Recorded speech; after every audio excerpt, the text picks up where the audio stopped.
Good morning, everyone. This is Dan O'Sullivan with your Bucks Island Area Fishing Report for Saturday, August the 12th.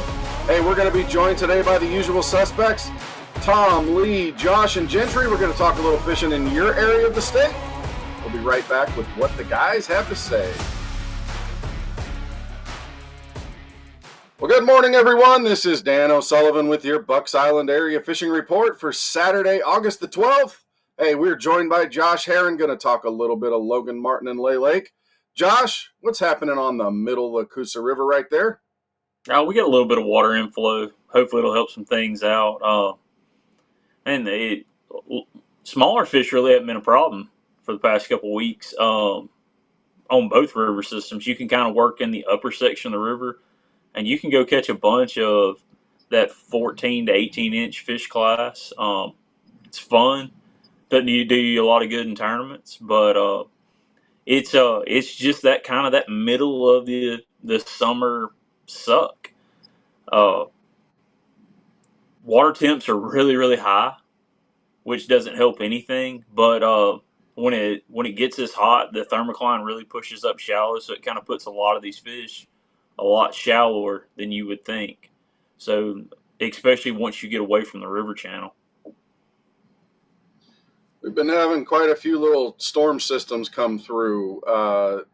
Does that mean the current's going all the time and the fish are more scattered, or are you able to pinpoint where they might be? No, but traditionally this time of year they run water at night some. Just kind of helps with evaporation, stuff like that.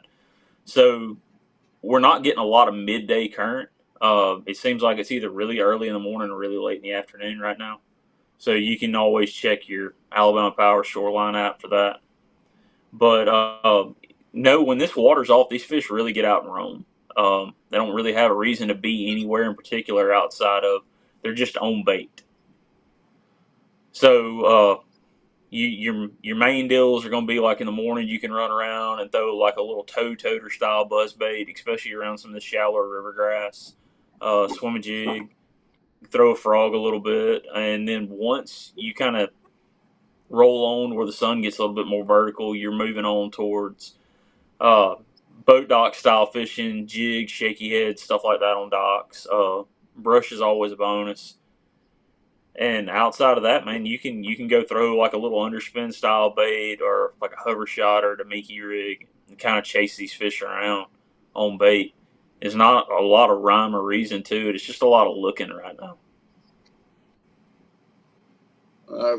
Obviously, the fish are going to be a little bit more suspended during that midday, folks. So get out there with your finesse rigs, live scopes, a plus. Josh, as always, we appreciate it, man, and we will talk to you again next week, my friend. See you, boys. Well, good morning, everyone. This is Dan O'Sullivan with your Bucks Island Area Fishing Report for Saturday, August the 12th. Hey, we're joined by Gentry Gordy. We're going to talk a little Jordan Lake and Lake Martin fishing right now. Gentry, what's going on at Jordan Lake? August fishing. It's hot. The water temperature's up. You really want to go upriver and stuff like that. Look to see if that water's moving. That always helps. I've found too the last week, and if you don't find no bait, it's just tough. You can pick one or two off with a Carolina rig off of a deeper point, or something like that, a channel swing. But unless that bait is stacked up on it, down there, they're just few and far between. You can,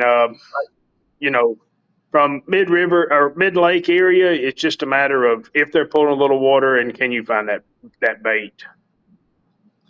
A question for you is that we've had a lot of storms coming through our area over the last little bit, heavy storms, brief.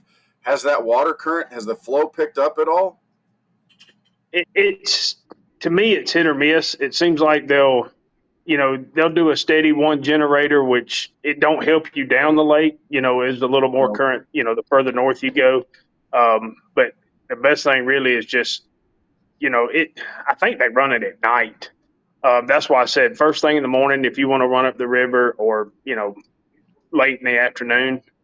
But middle of the day, it gets tough. But if you can look at the schedule and see if they're running even just one generator, will help out in the middle of the day. Yeah, but you got to run north and maybe a little bit of a swim bait, small swim baits, crankbaits. stuff like that up there. Okay, let's turn to Lake Martin. Is there any bit of a topwater bite on the lake right now? Yeah, I mean you can, but there's no size to them. You know, I mean they'll miss it a lot of times, but it's it seems to be a little bit better, especially in the morning if you can get a breeze, blowing on some of them deeper seawalls or them deeper rock banks, them riprap banks. You can get a decent bite there, but it's short lived. It ends pretty quick. What about schooling stripers? Have you run across that, or is it still too early in the summer? I've seen some, but usually you're running down the lake, you'll see them, and by the time you turn around, it's too late. They're gone. I think it's probably still a little bit early for that. Sounds like you might need to finesse a little bit, find some offshore rocks and some offshore brush piles. Gentry, as always, brother, we appreciate everything, and we'll talk to you again next week. Yeah, guys, y'all take care. Well, good morning, everyone. This is Dan O'Sullivan with your Bucks Island Area Fishing Report for Saturday, August the 12th. Hey, we're joined by Tom Mott. We're going to talk a little bit of Guntersville fishing, that Tennessee River impoundment in the sky. Are you avoiding the rains? I don't think there's any way you can avoid the rains right now. It's just one thing after another. Now, one thing it has done is picked up the fishing a little bit. We're starting to see, with the days getting a little longer, the fish are starting to scatter a little bit, start making a little bit of moves, really starting to orient towards the bait a little bit more. And that's, that's always a good time. I mean, fall fishing's always a lot of fun. But we're not quite there yet, but we're slowly making that move towards it. The rain, the wind, as long as there's no lightning, it's really helped the bite. I think it's kind of helped position the fish a little bit more on the river, and I say river, but any kind of deeper humps or areas that are affected by that current. I think like I said, with the fish starting to, the schools are looking smaller, so I'm thinking that these fish are starting to move out a little bit. Maybe start orienting around some bait. We're going to work on some grass a little bit more. I think that grass bite's going to just really start to pick up. And of course, then we're just right around the corner from rat fishing. So, I know some guys have been out there poking around a little bit. I have myself and been able to pick a few fish up on a soft plastic frog. But I think it's going to really get good. And the way the year's shaping up, this fall ought to be just phenomenal in the cheese. So it seems like the water temperature right under the mat might be a little bit hotter, but then there's the shade factor to play with. Are you seeing any matted grass to be able to target? Oh, absolutely. It just hasn't gotten to that point where you're getting a bunch of holes in it. It's not started to break up yet.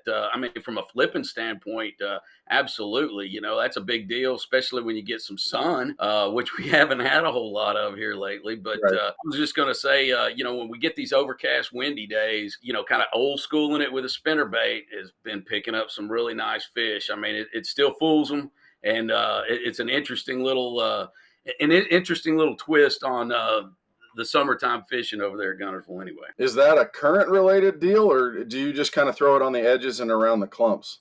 Current always helps, but the wind is probably the biggest factor. So that wind's going to create a little bit of current. Those bait fish are going to get pushed up to the edge of the grass and those clumps, especially those towers. And that's where you want to just kind of make short pitches with that with that spinnerbait. I'm telling you, it'll put fish in the boat. It's a really neat little deal. Something that we've done, for years and years, but you just kind of forget about those old school baits sometimes, Well, Tom, as always, brother, we appreciate it. We'll talk to you again next week, man. All right, Dano, y'all be good. Tight lines. Be safe. Well, good morning, everyone. This is Dan O'Sullivan with your Bucks Island Area Fishing Report for Saturday, August the 12th. Hey, we're joined by the best crappie guide in the world, Lee Pitts, our home lake of Neely Henry, and our home lake of Weiss Lake. We're going to talk a little bit of Neely Henry to start with. Sounds like Weiss Lake might have been a little bit better. So let's start at Neely Henry. What's going on down there right now, Lee? Neely's been a little tough this week. It's, even though getting a little bit more current going with some of this weather that we've had coming in, a little wind has stirred some things up. So the fish, they're biting a little bit, but as far as the big fish, it's been lacking in that just a little. But still guys catching them, on some of these longer points with a shaky head, small worm, something like that. But the boat docks have been really good. And also, a little bit of a cranking bite. If you can get some current, get on some riprap, some of these, little tapering points, things like that, catching a few fish. Is that a square bill bite or a deeper diamond plug? More or less like, 6 to 8. something like that. Deep little end, even DT6, something DT10, something like that. You can get down, kind of dig that gravel a little bit, dig that hard bottom. Gotcha. We got plenty of that stuff in the loft, folks. All right. Let's turn our attention to Weiss Lake. Sounds like Weiss Lake's been a little bit better these days. What's happening up at Weiss Lake? Well, it's just like we talked about last week. I had a buddy of mine that caught that fish real shallow on a blade midday. I fished an event Saturday and had some bites, had some pretty good fish on. They didn't really, I cranked all day. I stayed out there deep. And when I came in, to come to find out, we had two 18-pound stringers, a 17, and two 16s. And every one of those guys stayed all day knee deep or less.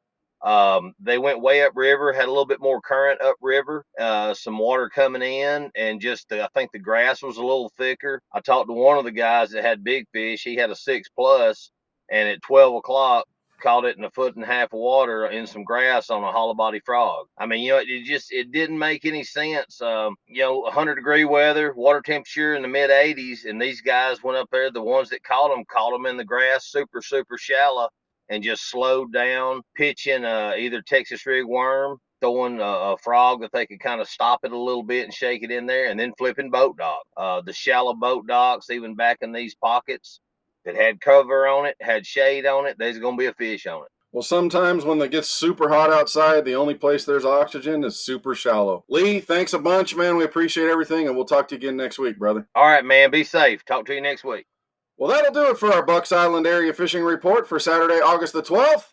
Hey, thanks for spending the time with us here at Bucks Island, whether you're watching these fishing reports online, whether you're coming by the shop or you're calling. We appreciate everything. We've got what you need to be able to put you on the water, keep you on the water, and help you enjoy it while you're there. Thanks for spending the time with us again. You are the best part of Bucks Island, and you're appreciated more than you know.